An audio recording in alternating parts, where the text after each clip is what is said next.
Los adventistas del séptimo día muchas de las veces mencionan las profecías del Antiguo Testamento y dicen, las profecías del Antiguo Testamento nos dicen que todos observarán el sábado del Antiguo Testamento en el futuro. Por ejemplo, ellos muestran Isaías capítulo 56, versículo 6, y aquí está el texto. Dice, y a los extranjeros que se han unido al Señor para servirlo, para amar el nombre del Señor y adorarlo, ¿sí? A todos los que observan el sábado sin profanarlo y se mantienen firmes en mi pacto. Ahí está. Si ustedes aman al Señor, si ustedes quieren ser siervos del Señor, si ustedes quieren estar firmes con el Señor, tienen que observar el sábado. ¿Ok? Eso es lo que ellos dicen. Vamos a seguir la lógica de ellos. A mí me gusta muchísimo seguir la lógica de ellos.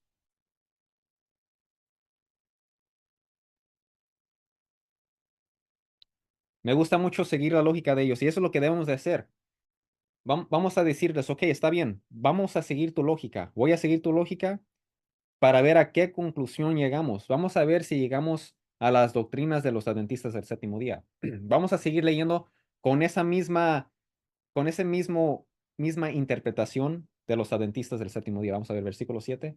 Los llevaré a mi santo monte, a mi monte santo. En el contexto del Antiguo Testamento, cuando habla del santo monte, está hablando del monte de Jerusalén, eh, donde allí construyeron el templo en Jerusalén. Los llevaré a Jerusalén, ¿ok? Los llenaré de alegría en mi casa de oración, es el templo que está en Jerusalén. Aceptaré los holocaustos y sacrificios que ofrezcan sobre mi altar. Los adventistas del séptimo día hacen eso, ellos tienen holocaustos. No. ¿Saben ustedes lo que es un holocausto? Esto viene de Levítico, capítulo 1. Si leen Levítico capítulo 1, habla de los holocaustos. Es cuando ofrecían animales a Dios. Los animales eran muy útiles en ese tiempo, igual que hoy en día. Por ejemplo, si tú tienes una oveja, si tú tienes una oveja, te la puedes comer y puedes darle de comer a tu familia. Pero lo que puedes hacer también es ofrecérselo a Dios. Y la manera que lo ofrecían era, por ejemplo, en holocausto, donde lo pelaban completamente al animal y luego, después de morir, o sea, mataban, sacrificaban el animal y después lo que hacían era quemarlo todo. Ningún pedazo se iba a quedar para ti. Todo era completamente a Dios. Era un sacrificio a Dios. ¿Los adventistas practican eso? No. ¿Ofrecen sacrificios de animal? Aquí sacrificios plural. ¿Lo hacen? No. Entonces, siguiendo la lógica de ellos, ellos también están mal porque deben de ofrecer holocaustos y sacrificios, ¿sí? Y dice, porque mi casa será llamada casa de oración para todos los pueblos. Nosotros obviamente no hacemos holocaustos y sacrificios y cosas así, sino lo que tenemos es el cumplimiento de esto. ¿Qué es el cumplimiento de los holocaustos? Jesús. Porque acuérdense en Génesis capítulo 22, cuando Abraham iba a sacrificar a su hijo Isaac, ¿qué es lo que le dijo Dios? Ofréceme a tu hijo en holocausto. Y nosotros sabemos que ahí eso representa a Dios Padre y Dios Hijo. Abraham representa a Dios Padre y Isaac representa a Dios Hijo, ¿sí? Y después haremos un estudio bíblico sobre eso, porque es muy claro en ese contexto que Isaac representa a Jesús y Abraham representa a Dios Padre. Muy claro en ese contexto y después vamos a ver, ¿ok? Por ejemplo, como Isaac cargaba la leña, ¿verdad? Igual que Jesús cargó el madero donde iba a ser sacrificado, igual Isaac. Muchos ejemplos, ¿verdad? Después hablamos de eso. Pero por eso vemos que el cumplimiento de los holocaustos que vemos en Levítico capítulo 1 es Jesús. Los sacrificios de animal que vemos en Levítico capítulo 3, por ejemplo, sacrificios de comunión, en cumplimiento es Jesús. El cumplimiento es Jesús. Por eso tenemos el sacrificio de comunión que es la Eucaristía. El cumplimiento es Jesús. ¿Sí? ¿Qué es el cumplimiento del sábado? Ya lo hemos visto las semanas pasadas. Es Jesús. Lo vimos, por ejemplo, en Hebreos capítulo 4, Colosenses capítulo 2, cuando dice San Pablo que nadie te va a juzgar en cuestión de fiestas ni sábados. porque eran sombras de lo que ha de venir, pero la sustancia es Jesús, el cuerpo es de Jesús. Ya llegó Jesús, no hay necesidad de guardar el sábado. Entonces lo que nosotros recibimos es el cumplimiento de estas cosas. Igual, lo mismo acá, Isaías capítulo 66, ese es otro texto que muestran. Entonces noten que son interpretaciones hipócritas. ¿Por qué? Porque creen en una parte, pero no creen en la otra. Eso es ceremonial, holocaustos y sacrificios, sí, también el sábado. La otra cosa que muestran es Isaías 66:23. Isaías 66:23 dice esto. Isaías 66:23. Sucederá que de una luna nueva, aquí está hablando el Señor, dice, de una luna nueva a otra y de un sábado a otro, es decir, de sábado en sábado, toda la humanidad vendrá a postrarse ante mí, dice el Señor. Nota ahí, dice, de sábado en sábado, dice de en sábado, es decir, que cada sábado después, en el futuro, toda la humanidad va a adorar al Señor. Oh, cada sábado. No dice cada domingo, dice cada sábado. Noten que necesitamos observar el sábado del Antiguo Testamento, dicen los adventistas. Otra vez, interpretación hipócrita. Vamos a leerlo de nuevo, versículo 23. Sucederá que de una luna nueva a otra. ¿Cuáles son las lunas nuevas? La luna nueva era la fiesta judía que se celebraba cada primer día del mes, cada primer día del mes. Y caía en diferentes días, a veces caía en lunes, por ejemplo. Los adventistas no lo observan. Ellos no observan las lunas nuevas de los judíos. Ellos dicen que es ley ceremonial. Y sí es correcto, porque en Colosenses capítulo 2 dice que nadie te venga a juzgar por lunas nuevas, porque ya vino la plenitud Jesús. Eso era solamente una sombra.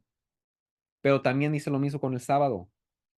Entonces, si aquí tenemos que observar el sábado del Antiguo Testamento, entonces, según esa lógica, según esa interpretación, también necesitamos observar las lunas nuevas, lo cual los adventistas no lo hacen. Ellos no creen en observar eso. Por eso digo, es interpretación hipócrita. Ahora ellos dicen, pero espérenme, ¿qué pasa con Mateo 24:20? Y ellos muestran este versículo. Ahora, si se acuerdan, antes de hablar de los adventistas, estábamos hablando de qué? De Mateo capítulo 24. De Mateo capítulo 24, cuando Jesús habla y menciona la destrucción del templo. Y dice, oren para que su huida, porque van a tener que huirse los apóstoles. Los apóstoles que estén vivos en ese día, cuando va a ser destruida Jerusalén y el templo, va a haber una señal. Y cuando vean esa señal, esa es la señal que se tienen que huir. ¿Ok? Si quieren ver más a fondo esos detalles, por favor, vean el video de Mateo capítulo 24. Ya hice un estudio bíblico sobre eso. Y Jesús les dice, oren para que su huida, para que cuando tengan que huirse, no suceda en invierno ni en sábado. No, que no suceda en invierno porque obviamente eso lo va a hacer más difícil, ¿verdad? En invierno tener que huirse. Pero ¿por qué entonces menciona ni en sábado? Ellos dicen, ajá, ni en sábado. Eso quiere decir que después que Jesús murió, después de que resucitó y ascendió a los cielos, al cielo, todavía están observando el sábado. Todavía se está observando el sábado hasta la llegada hasta la destrucción del templo, incluso en el año 70, todavía están observando el sábado. Todavía se está observando el sábado del Antiguo Testamento. Esto es lo que ellos dicen. Bueno, resulta que ellos tenían la creencia, los judíos de ese tiempo, que no podían irse, no podían caminar. A mí se me hace que era como milla y media, más o menos. Tenían un límite que no podían pasar. Solamente caminar, por ejemplo, milla y media, eso es lo máximo, o una milla o media milla. No recuerdo exactamente cuánto, pero debido de que en día sábado estaban descansando, no podías caminar más que un cierto límite, ¿sí? Entonces muchos dicen, ajá, entonces, ¿qué pasó? ¿Todavía están observando el sábado? Bueno, Jesús, ¿a quién está hablando? A los apóstoles. Nosotros sabemos que debido a las enseñanzas de los apóstoles, por ejemplo, San Pablo que vino después, que fue aprobado por los apóstoles, incluso San Pedro vemos en segunda de Pedro. San Pablo dice en Colosenses capítulo 2 que no es necesario guardar el sábado. Entonces, ¿qué está pasando aquí? ¿Qué es la interpretación de esto? ¿Por qué menciona el sábado aquí Jesús? Aquí hay tres cosas que debemos de contemplar. Primero, pregunta, ¿realmente creen que los apóstoles, supongamos que ya no observaban el sábado? ¿Esto aún tiene sentido decir esto? Porque en verdad creen que rodeados de judíos que nunca aceptaron a Jesús y que siguen guardando el sábado del Antiguo Testamento, ¿ustedes creen que ellos van a dejar que los apóstoles se vayan en día sábado? ¿No creen que esas personas causarían problemas? ¿No crees que esas personas caus- eh, vayan a causar algún tipo de problema? Ustedes no se deben de ir. ¿Dónde se van? Es día sábado, tenemos que descansar, debemos de quedarnos aquí, ¿verdad? Bueno, eso resultaría más difícil marcharse, ¿verdad? Segundo lugar, y esto es, yo diría que es lo más grande. Nehemías capítulo 13 versículo 19 nos dice que las puertas de Jerusalén se cerraban en día sábado. Las puertas de Jerusalén se cerraban en día sábado, lo cual haría muy difícil, casi imposible de salir. Las puertas están cerradas. Entonces, por eso dice Jesús, oren para que no caigan ese día, porque va a ser más difícil de huirse. Las personas te van a causar problemas si te ven tratando de huir y también van a ser cerradas las puertas en día sábado. En tercer lugar, un versículo antes, perdón, puse el versículo 20, no es el versículo 20, es el versículo 19. Un versículo antes menciona a Jesús las mujeres embarazadas. Dice, menciona a las mujeres embarazadas que en ese día obviamente va a ser muy difícil para ellas huirse, no están en condición para huirse, ¿verdad? Y Jesús mencionó esto invocando a sus discípulos a orar por aquellas mujeres embarazadas, ¿sí?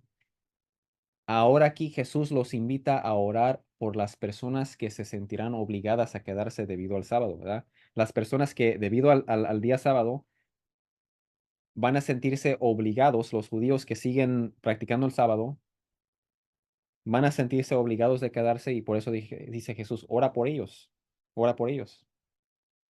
No quiere decir que los apóstoles todavía estaban observando el sábado del Antiguo Testamento,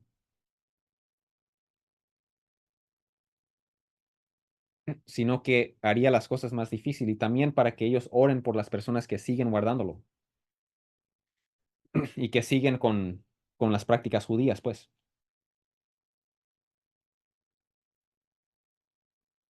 Ahora, vamos a ver que no solamente vemos en el Nuevo Testamento que dice que no es necesario guardar el sábado, por ejemplo, Colosenses capítulo 2, sino vemos también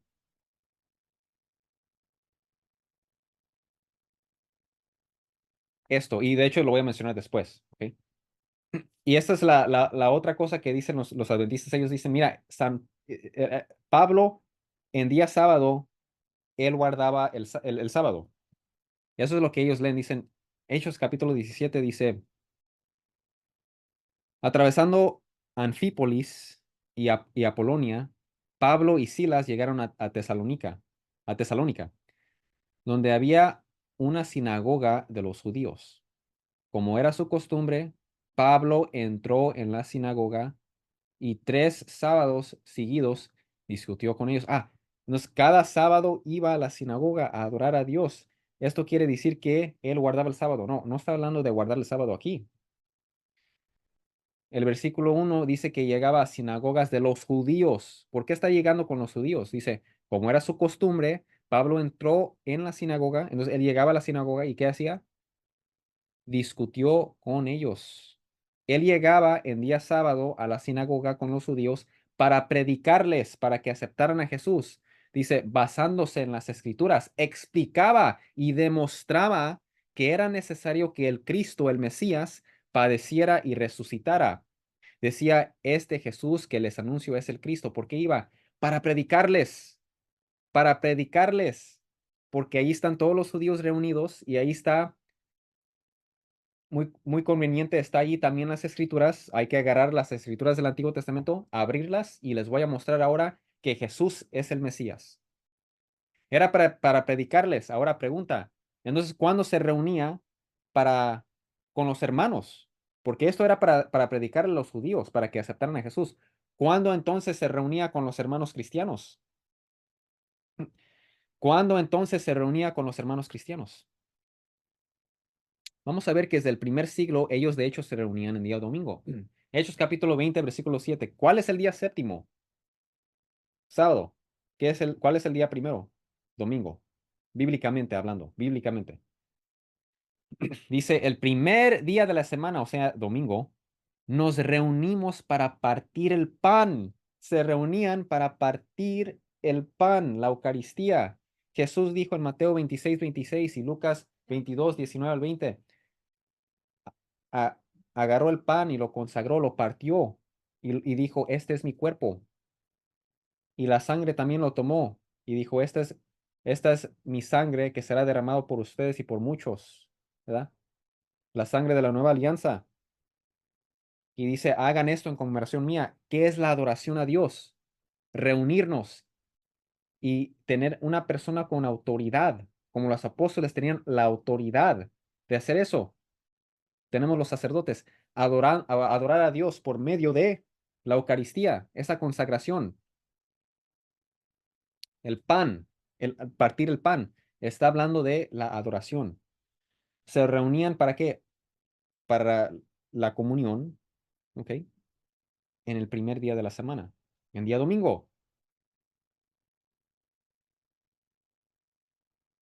Entonces, vamos a seguirle aquí. Entonces vemos que incluso en el primer siglo, aquí están reuniéndose en el día domingo. Primera de Corintios 16:2. El primer día de la semana, dice San Pablo. Cada uno de ustedes aparte y guarde algún dinero conforme a sus ingresos, para que no se tengan que hacer colectas cuando yo vaya. Entonces, escoge un día en particular, un día conveniente, y escoge el primer día. ¿Por qué? Porque ese es el día donde todos están reunidos y puede haber colecta, ¿sí? Donde uno va a compartir de su dinero a la iglesia. ¿Por qué el primer día? Porque ese es el día más conveniente donde todos estaban reunidos. Ahora, hay unas personas que esto no hay pruebas de que esto es verdad. Esto es simplemente una teoría que ellos tienen. Dicen, oh, a lo mejor es porque en el primer día de la semana, ahí es cuando pagaban a los trabajadores, pero eso no hay prueba para eso. No hay prueba que ellos hacían eso. Si no, vemos pruebas de que, de hecho, lo más probable es que recibían su dinero todos los días, al fin de cada día. Y de hecho, eso está conforme a Levítico también. En Levítico lo encontramos en Levítico 19:3. Dar al trabajador todos los días el pago, día tras día. Y también lo vemos en la parábola de Jesús. Y Jesús, recuerden, usaba parábolas de una manera que ellos entiendan, para que ellos entendieran, ¿verdad? Usaba elementos y símbolos de su día. Y si se acuerdan de la parábola de los trabajadores, ¿cuándo recibieron su paga? Al fin del día. Entonces, más probable es que ellos recibían el pago todos los días. Entonces, ¿por qué entonces escogió el primer día de la semana? Porque ese es el día que iban a adorar, como está escrito en Hechos capítulo 20 versículo 7, el primer día de la semana. Se reunían para la fracción del pan. Muy claro, ¿sí? Ahora, permítanme un momento. Ahora ellos dicen, no, pero ¿no ves que Daniel 7:25 habla del Papa, el anticristo? El Papa dice, hablará en contra del Altísimo. El Papa, él habla en contra del Altísimo. Y vamos a ver ahorita las pruebas que ellos tienen. Y oprimirá a sus santos. Tratará de cambiar las fechas importantes y también las leyes. Ajá, el Papa, él cambió la ley. Él cambió el del sábado al domingo. Y los santos quedarán bajo su poder por un tiempo, 2 tiempos y medio tiempo. ¿Ok?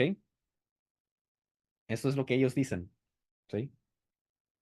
Que el papa, un papa cambió de, el sábado al domingo y de hecho ellos, incluso muchos adventistas, siempre llegan a las palabras de un cardenal, usan las palabras de un cardenal llamado Cardinal James Gibbons, ¿ok? Donde él dijo que la Iglesia Católica cambió el día de sábado a domingo. El día de oración, de observación lo cambió. Ahora ya no es sábado, ahora es domingo. ¿Ok? Y se basan en eso, dicen, ah, ya ven, ahí está, la Iglesia Católica lo cambió, el Papa lo cambió. Eso no es lo que estaba tratando de expresar el cardenal. Lo que él estaba diciendo, cuando él dice la Iglesia Católica, se refiere a los apóstoles, porque nosotros como católicos creemos, estén de acuerdo o no, estén de acuerdo o no, nosotros creemos que los apóstoles eran católicos y ellos empezaron a observar el día domingo, como vemos en Hechos capítulo 20. Ellos lo empezaron a observar. Entonces, cuando él menciona la Iglesia Católica, se refiere a los apóstoles, la autoridad de los apóstoles, no un papa siglos después cambiando la ley de Dios, no está diciendo eso, no está diciendo eso. Es un argumento ridículo, la verdad.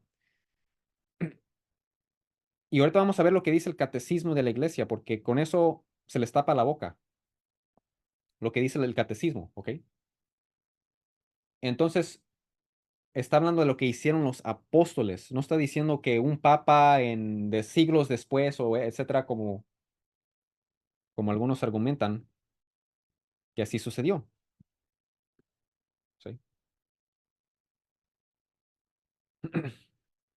Entonces, cuando ellos mencionan que el papa está aquí en Daniel 7:25, ujú,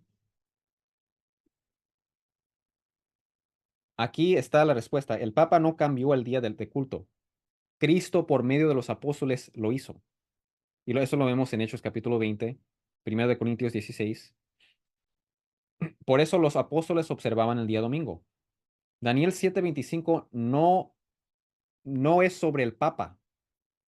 Esto es la suposición adventista. Acuérdense, los adventistas, ellos hablan con tanta confianza y con tanta seguridad que muchas de las veces se te va a olvidar analizar lo que están diciendo. Porque mira, ellos leen eso y te tratan de convencer que el Papa cambió, este es hablando del Papa, pero esto es simplemente una suposición adventista. Están suponiendo que es el Papa, no tienen pruebas que es el Papa. Esa es teoría adventista nada más, no tienen ninguna prueba. Esto es el Papa. Es posible que sea el Papa si, fu- am, am, si estos dos requisitos es verdad. Ninguna de estos dos requisitos es verdad, ¿verdad?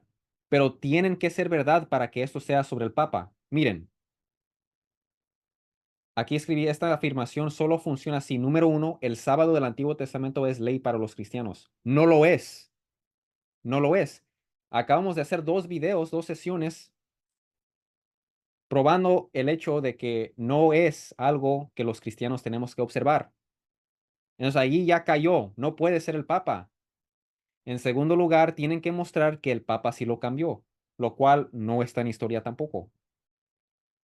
Entonces, no puede ser el Papa porque, en primer lugar, el sábado del Antiguo Testamento no es ley para los cristianos. Y en segundo lugar, en ninguna parte en historia el Papa lo cambió. En ninguna parte de la historia el Papa lo cambió. Esto es una práctica desde los apóstoles, no un Papa siglos después de los apóstoles. Esto es práctica que viene, de hecho, desde los apóstoles. ¿Ok? Entonces, no, Daniel 7:25 no está hablando del Papa. ¿Ok? Fue Cristo quien hizo esto y por eso los primeros cristianos observaban el día domingo. Ahora vamos a ver Catecismo de la Iglesia Católica 1166. 1166. No sé por qué se escribió dos veces aquí. Déjalo, lo borro.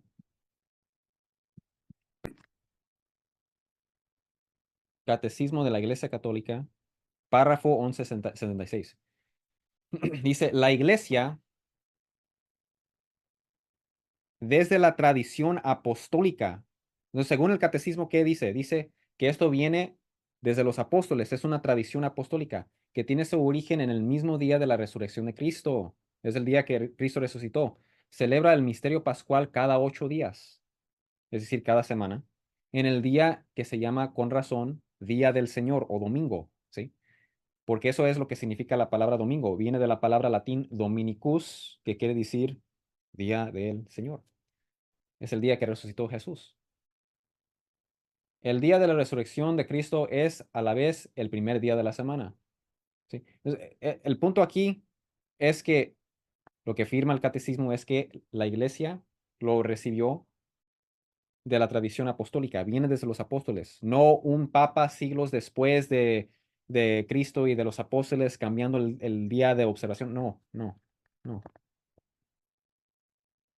Eso no es lo que está en historia y eso no es lo que enseña la Iglesia Católica. Entonces, no dejes que te engañen. Ahora, ellos tratan también de decir que esto habla del Papa porque, mira, dice, hablará en contra del Altísimo y el Papa dice que puede perdonar pecados. ¿Ok? Ok, vamos a ver. Vamos a ver. Entonces ellos dicen que, oh, el Papa dice que puede perdonar pecados. Bueno, esto sí es bíblico, porque acuérdense que cuando Jesús resucitó en Juan capítulo 20, versículo 23, ¿qué le dice a los apóstoles? Jesús les dice, la paz esté con ustedes y les sopló el Espíritu Santo. Los apóstoles lo recibieron y Jesús les dijo a ellos en Juan 20, 23, a los apóstoles, a quienes perdonen sus pecados les serán perdonados. A quienes no se los perdonen, no les serán perdonados. Entonces, ¿esto qué nos enseña? Que Jesús perdona por medio de quién? De sus apóstoles. El sacramento de la confesión es bíblico. Juan 20, 23. ¿Me estás diciendo que aquí Jesús se equivocó algo? Absolutamente no. Es algo bíblico. Y viene desde el Antiguo Testamento. Levítico 5:5 dice, si alguien resulta culpable de alguna de estas cosas, deberá reconocer que ha pecado y llevarle al Señor en sacrificio para obtener el perdón de la culpa del pecado cometido una hembra del rebaño. Entonces tienen que ofrecer un animal del rebaño. Pero ahora tenemos el cumplimiento de eso que es Jesús. Y, y dice que podrá ser una oveja o una cabra. Así el sacerdote obtendrá perdón por ese pecado. ¿Quién? El sacerdote, por medio del sacerdote. Ahora tenemos el cumplimiento de eso, de ese sacerdocio levítico del Antiguo Testamento, que es el sacerdote, perdón, el sacerdocio en la orden de Melquisedec. Tenemos nuestro sumo sacerdote que es Jesús, tenemos los sacerdotes debajo de él que son los sacerdotes que tenemos en la Iglesia Católica. Y también la Iglesia Ortodoxa también tiene sucesión apostólica, pero después hablaremos más de eso. Y también, sí, esos son los sacerdotes ministeriales. Entonces esto viene desde el Antiguo Testamento. ¿Me vas a decir que los sacerdotes levíticos estaban blasfemando al Señor? ¿O que los apóstoles estaban blasfemando al Señor? Obviamente que no. Eso era algo establecido por Dios. Ellos son el instrumento por la cual Dios nos da el perdón. Levítico 5:15. Si alguien comete una falta y peca involuntariamente contra lo que ha sido consagrado al Señor, llevará al Señor un carnero sin defecto como sacrificio por la culpa. Eso representa a Jesús, porque Él es el Cordero de Dios que quita nuestro pecado y Él es sin defecto, Él no tiene pecado. Su precio será tasado en ciclos de plata según el peso oficial del santuario. Es un sacrificio por la culpa. Es que me faltó más versículos. Me faltó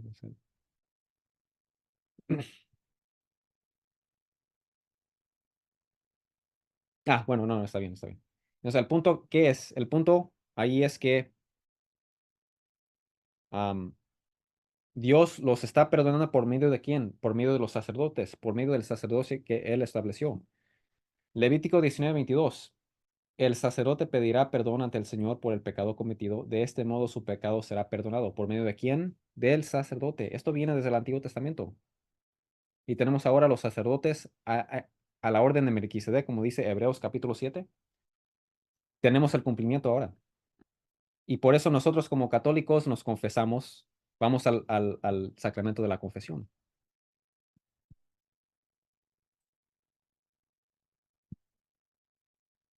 Ahora les voy a mostrar con el Catecismo de la Iglesia Católica, párrafo 1441. Vamos a ver lo que enseña la Iglesia. Miren lo que dice la Iglesia Católica. Dice, solo Dios perdona los pecados, ¿sí? Porque Jesús es el Hijo de Dios, dice de sí mismo, el Hijo del Hombre tiene poder de perdonar los pecados en la tierra y ejerce ese poder divino.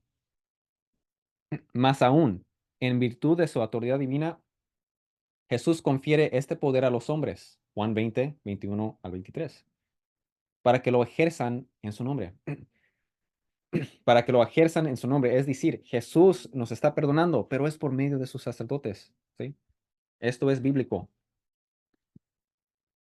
¿sí? Y esa es la enseñanza de la iglesia. Entonces, Daniel 7:25 no es sobre el Papa.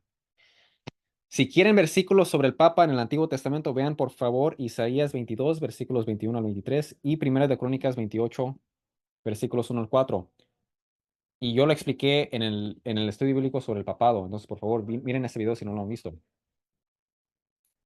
Ahora, esto es lo último y lo vamos a hacer medio rapidito, porque simplemente les voy a dar la información y es todo, ¿ok? Otra cosa que dicen los adventistas, ellos dan la profecía de 1260 días, que se encuentra en Apocalipsis, sí, pero ellos lo interpretan de una manera muy errada, ¿sí? Ellos dicen que cada día es un año, ¿ok? Y por lo tanto son en total 1260 años, porque cada día es un año y hay 1260 días. Esto quiere decir que hay 1260 años, ¿ok? Por lo tanto, habla de 1260 años de miseria y persecución por parte de los papas. Los papas están persiguiendo, ¿verdad? A las personas inocentes. Esto comenzó en el año 538 después de Cristo, ¿ok? Y se terminó 1260 años después, en el año 1798. Ahí, entonces, el Papa ganó el poder en el año 538 y terminó cuando el Papa fue secuestrado en 1798, ¿ok? Esto es propaganda y falsedad adventista. Es todo. Adiós. No nos crean. Vamos a seguir ahora por qué esto es un invento adventista. Esto es un invento de los adventistas. O a lo mejor incluso, a lo mejor viene incluso antes de ellos, quién sabe, ¿verdad? Pero esto es lo que dicen los adventistas, apologistas. Los adventistas que dicen esto no saben de qué hablan, ¿sí? ¿Ok? En primer lugar, ¿por qué escogieron esas fechas de 538 después de Cristo? Noten que ellos escogieron una fecha y lo tratan de poner de tal manera para que concuerde con los 1260 años, ¿verdad? Entonces, bueno, cayó el Papa secuestrado en 1798. Vamos a ver 1260 años antes, 538. Como que ellos tratan de ver algo, es como si ellos trataran de ver dos fechas separados por 1260 años que tengan que ver con el Papa para ver cómo lo pueden conectar, pero en realidad no funciona. No funciona. 538 años, perdón, 538 después de Cristo, esa fecha es 2 siglos después de Constantino, ¿ok? Y en el año 380 después de Cristo, 380 después de Cristo, el emperador Teodosio estableció el catolicismo como religión del Imperio Romano. Entonces pregunta, ¿por qué se saltaron 1 siglo y medio para llegar al año 538 después de Cristo? Para decir que allí es cuando el Papa recibió su autoridad. Si desde el año 380 el, la religión del imperio era el catolicismo. ¿Por qué no ponen ese año? ¿Por qué no ponen el año de 380 después de Cristo? Si ahí es cuando se estableció el catolicismo como la religión de todo el imperio. Eh, Eso es incorrecto. Eso de decir que en el año 538 después de Cristo ahí es cuando el Papa recibió autoridad. ¿De dónde sacan eso? Vemos que el Papa tenía autoridad y los cristianos creían que él tenía autoridad desde el siglo I. Vean, por favor, el video que tengo sobre el papado, porque yo mostré las pruebas. Entonces, ¿por qué en el año 538 después de Cristo él recibe supuestamente poder? Es más, desde el año 533, años antes, ¿sí? El emperador Justiniano ya hablaba del Papa de una manera muy elevada. Él decía que el Papa es la cabeza de todas las iglesias y que todo se tiene que, ah, ah, los sacerdotes en todo el mundo se tienen que someter a él, ¿sí? Eso era años antes. ¿Por qué no empiezan el reloj en ese año? Otra cosa, Roma cayó en el año 476 después de Cristo. Les estoy dando fechas y les estoy preguntando por qué no escogen ese año. Roma cayó en el año 476. ¿Por qué no dicen que lo recibió el poder en ese momento? Si el Papa recibió el poder como sucesor de los emperadores romanos, ¿por qué no lo recibió allí? Entonces eligen específicamente la fecha de 538 después de Cristo para intentar que sea una profecía de 1260 años y después secuestran al Papa. No funciona. Ese es el principio de los problemas, hermanos, porque fíjense, según los adventistas, se acabó el reino del Papa en el año 1798, 1260 años después del año 538. ¿Ok? Cuando el Papa Pío VI fue secuestrado por el ejército de Napoleón, los soldados de Napoleón. ¿Ok? Ellos ignoran que en el año 1303 Felipe el cuarto secuestró al Papa Bonifacio octavo. ¿Por qué no dice que ahí es cuando se acabó el reino del papado? ¿Por qué no lo ponen ahí? Porque aún no completa los 1260 años. Eso era solamente, desde el año 538 era solamente 765 años. No era los 1260 años. Entonces, no funcionaría. ¿Por qué lo ignoran si allí es cuando el Papa fue secuestrado por Felipe el cuarto? Lo golpeó y luego murió un mes después.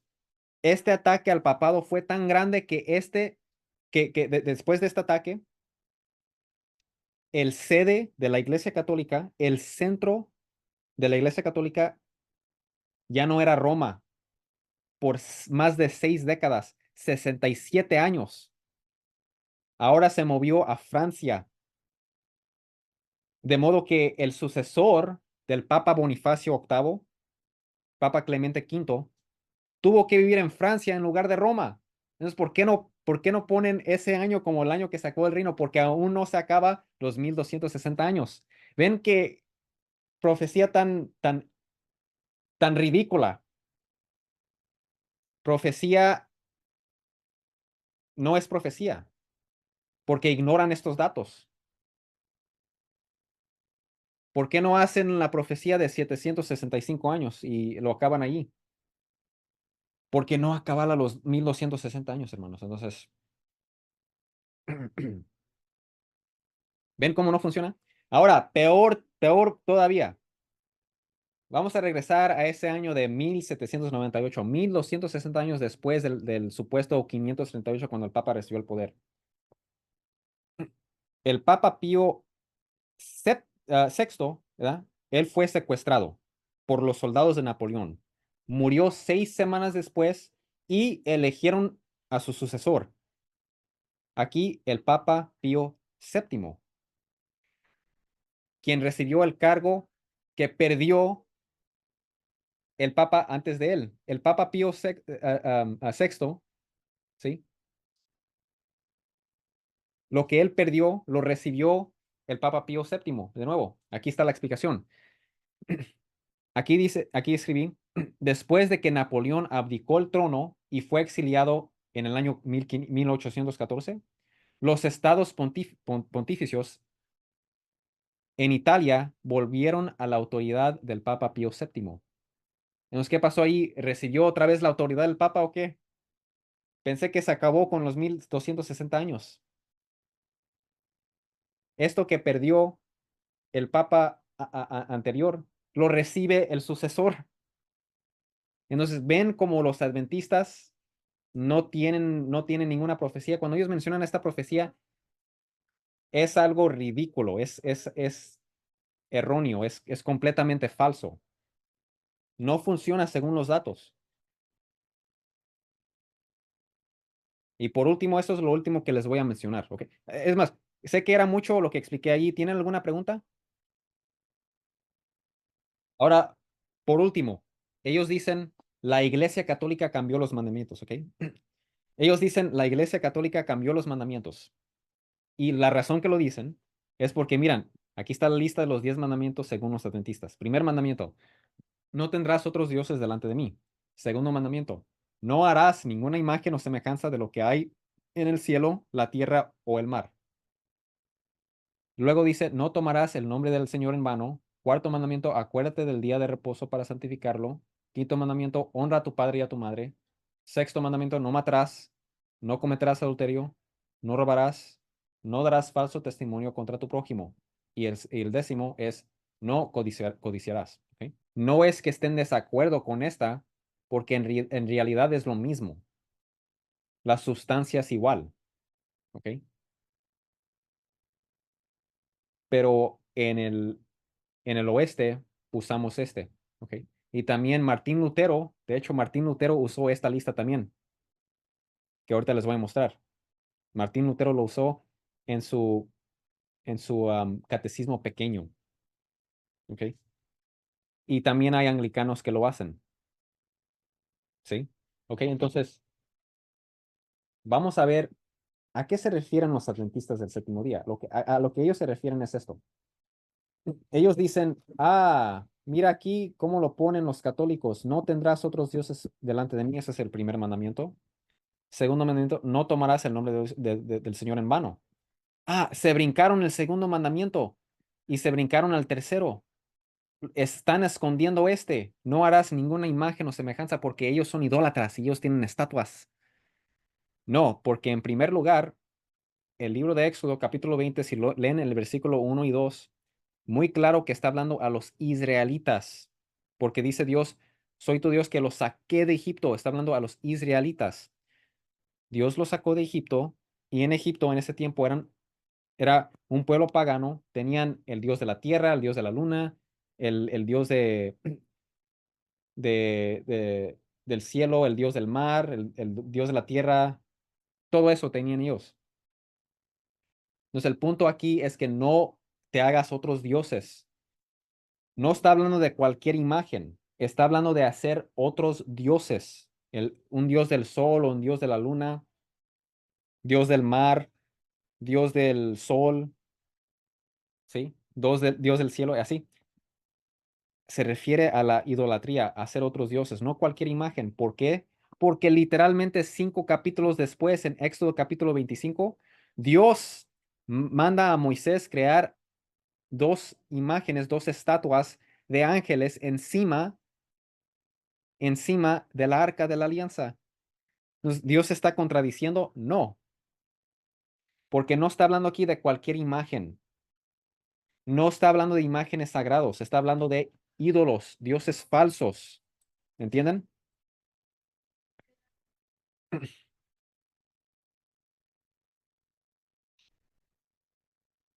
Y por eso Dios dice después, soy un Dios celoso. No quiere que tengamos o que hagamos o que adoren imágenes de ídolos, ¿verdad? Ídolos. Ujú. Y no se está escondiendo nada, porque aquí tengo las pruebas del Catecismo de la Iglesia Católica. Aquí está, tercera parte, segunda sección. Capítulo primero, artículo 1. No será el capítulo, no, artículo 1. Lo escribí mal con razón. Dice esto el catecismo de la iglesia, ¿ok? El primer mandamiento. Yo, el Señor, soy tu Dios, que te ha sacado del país de Egipto, de la casa de servidumbre. No habrá para ti otros dioses delante de mí. No te harás escultura ni imagen alguna, ni de lo que hay arriba en el cielo, en los cielos, ni de lo que hay abajo en la tierra, ni de lo que hay en las aguas debajo de la tierra. No te postrarás ante ellas, ni le darás culto. Yo pensé que lo quitamos, lo borramos, dicen unos. Aquí está. El Catecismo de la Iglesia Católica es parte del primer mandamiento. Porque, hermanos, si sigues este primer mandamiento de no tener otros dioses, hay un solo Dios, Yahvé, no tendrás otros dioses fuera de él, etcétera, automáticamente vas a seguir lo demás. No vas a crear una imagen de un ídolo porque adoras a Dios solamente. Está incluido en ese primer mandamiento.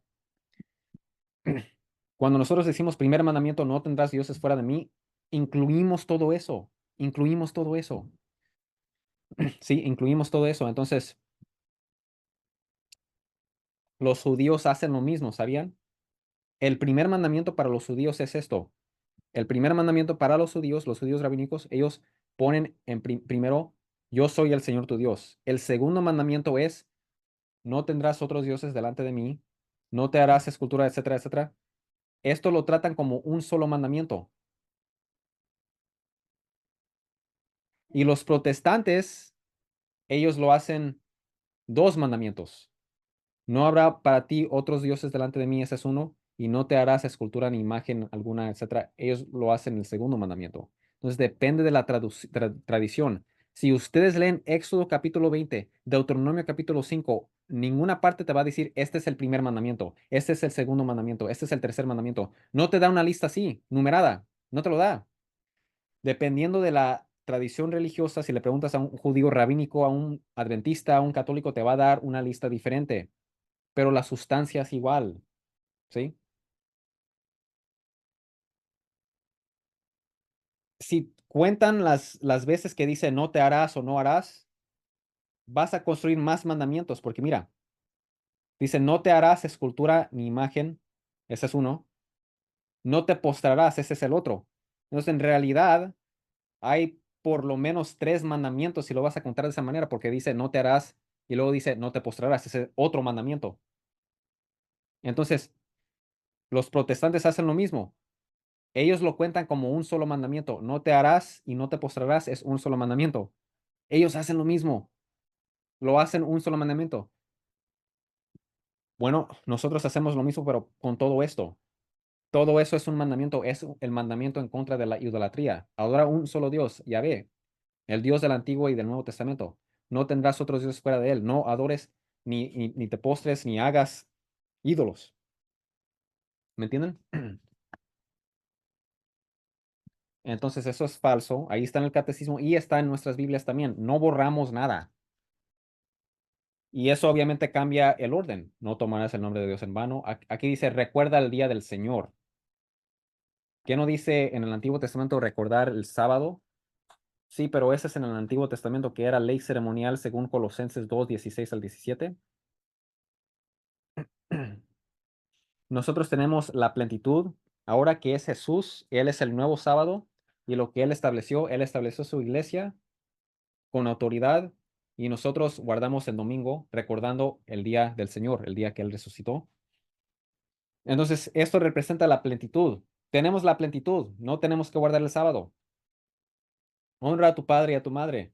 No matarás, no cometerás adulterio, no robarás, no darás falso testimonio contra tu prójimo. Y aquí dicen, los católicos están escondiendo que borraron el segundo mandamiento y ahora lo están escondiendo. Por eso parten el último mandamiento a la mitad y dicen, no codiciarás la mujer ni el hombre de tu prójimo. Y luego el décimo es, no codiciarás los bienes. No estamos escondiendo nada. Ahí está todo en el catecismo, está todo en las Biblias católicas. No estamos escondiendo nada. Ese mandamiento es parte del primero. Esto viene desde incluso San Agustín, ¿verdad? Lo menciona. La razón que dividimos no codiciarás para que sea dos mandamientos, no codiciarás la mujer o el hombre de tu prójimo y no codiciarás los bienes de tu prójimo, porque esos son dos cosas diferentes. Uno es un subconjunto del adulterio, el otro es subconjunto de robar. Di eso 5 veces rápido, ¿verdad? Entonces, uno es relacionado con el adulterio porque es lujuria, ¿verdad? Pensar o codiciar la mujer o el hombre de tu prójimo, la mujer o el marido de tu prójimo. Y luego es un subconjunto de robar,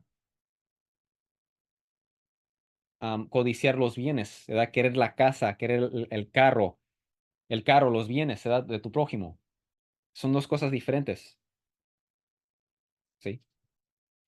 Entonces no estamos escondiendo nada, no hay conspiraciones, estas conspiraciones ridículas de los adventistas. Cuando uno estudia, se da cuenta que es falso, ¿ok? Voy a acabar ahora con esto. Entonces, no hay necesidad de guardar el sábado. No hay necesidad de guardar el sábado del Antiguo Testamento. Nos tenemos que hacer todos católicos. Ya, así, con esto se acaba.